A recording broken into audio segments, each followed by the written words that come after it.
there was an aha moment where Jim came out of his office one day and said, let's just get rid of the cells because this all doesn't work all that great. And we were probably just naive enough and talented enough to say, okay, well, let's do it. And the rest is history.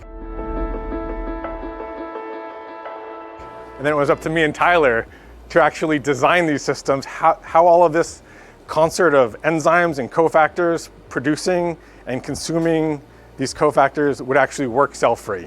The things that I was doing on the enzymology side and the enzyme engineering, Paul could then take and put them together and make it work, or figure out why it was working, because that happened as well. I had worked engineering cells for years before I went cell-free. And I was aware of the teams that it would take to get proof of concepts. And just moving cell-free, we were able to rapidly design and prototype these systems in 1/10 the time and 1/10 the manpower that it took to get a similar result in cells. So it was actually taking it from a concept of, hey, what if we got rid of the complexities of life, to actually thinking about it in terms of a chemical reaction, a chain of chemical reactions that are working continuously in the same pot, and how do you actually make that into a self-sustaining chain reaction? We stumbled upon a system that worked very, very well, to the point that it worked so well we thought it had failed initially, because usually when you're working with enzymes, when things precipitate and crash out, that's usually a bad sign. The first time we set the system up, we actually thought that our enzymes were precipitating, but it actually turned out it was the bioplastic. So it was kind of a nice surprise when we ran the GC and it turned out we were making bioplastic. Isobutanol has a similar story. We made so much of that it also crashed out enzymes and it smelled of solvent. So isobutanol is an interesting compound because it's audacious. Biofuels in and of themselves, just the scale and the magnitude, and that's something that we understand. But it also demonstrates the power of cell-free and these other technologies, because if you can make a ton of it, because you have to make a ton of it, then it shows that cell-free can be a viable platform for almost anything. The production of isobutanol is actually really complicated in cells because it itself is toxic. So at a certain level of production, you're actually going to kill your organisms. What we've done is we've gotten rid of the organisms, so all we have to do is worry about, can we produce isobutanol with our enzymes? Enzymes, while they are very complex, they're actually known entities, and you can engineer them pretty efficiently for stability. And I think marching up this landscape towards enzyme stability is going to make our enzymatic pathways work that much better. Also, integrating the DSP in the whole enzymatic process is that next step that we are taking to commercialize isobutanol. The work started under a Department of Energy grant on the cell-free front to convert sugars into something useful.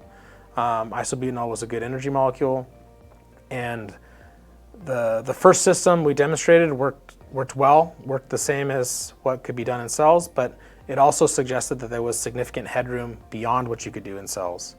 And so we spent a couple years, Paul and I, developing and improving the system to a point where we're now orders of magnitude better than what you could get in cells.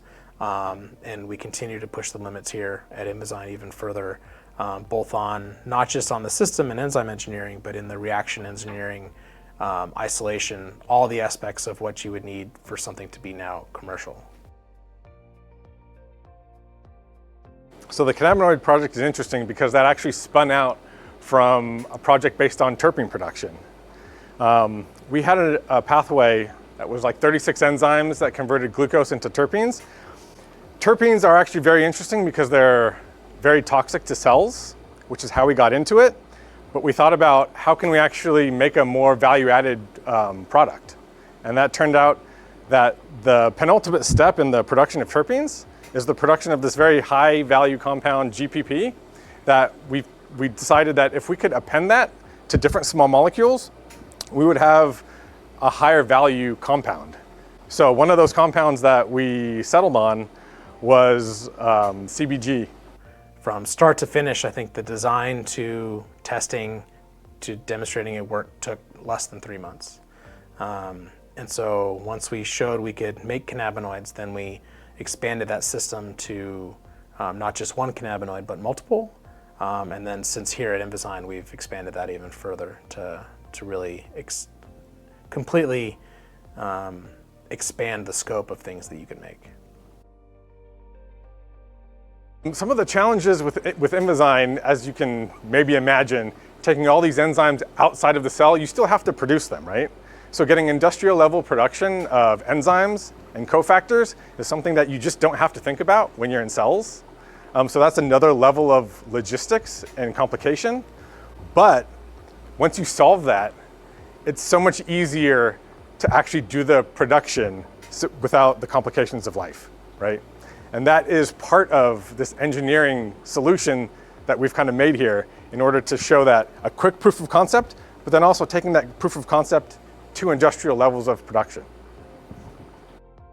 A lot of credit needs to be given to Jim for having this idea of let's go cell-free.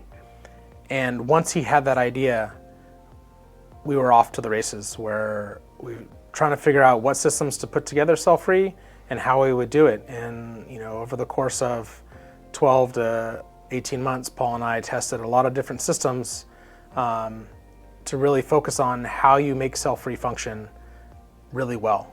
Not just one or two steps, but multiple steps, and how you do that as fast as possible. We raised some money, spun out 2019. It was me and Paul and eventually John in a small little space, and we've grown to what it is today. So yeah, it's been great.